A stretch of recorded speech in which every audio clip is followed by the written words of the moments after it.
अंधेरीच्या गुंदवलीत प्रशासनाचा गोंधळ झालेला आहे। पोस्टल मतमोजणी पूर्ण झाली आहे, मात्र आकडेवारीबाबत अजूनही स्पष्टता नाहीये। प्रशासन माहिती देण्यास असमर्थ ठरतंय।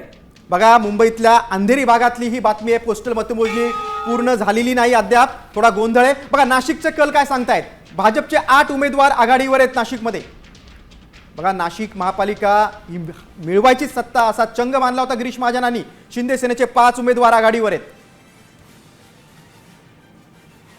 राष्ट्रवादी अजित पवार पक्षाचे 2 उमेदवार आघाडीवर आहेत।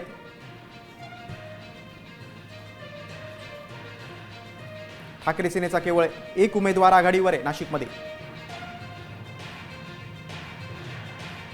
तर मनसेच्या केवळ 1 जागेवर उमेदवार आघाडीवर आहे। याच नाशिकमध्ये ठाकरे बंधूंनी पहिली आपली संयुक्त सभा घेतली होती। बघा, मुंबईतल्या कलाकडे पुन्हा एकदा आपण वळूया।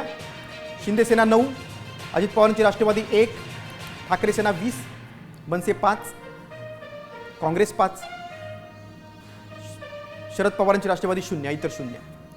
तर भाजप 30 जागी मुंबईत आघाडीवर आहे।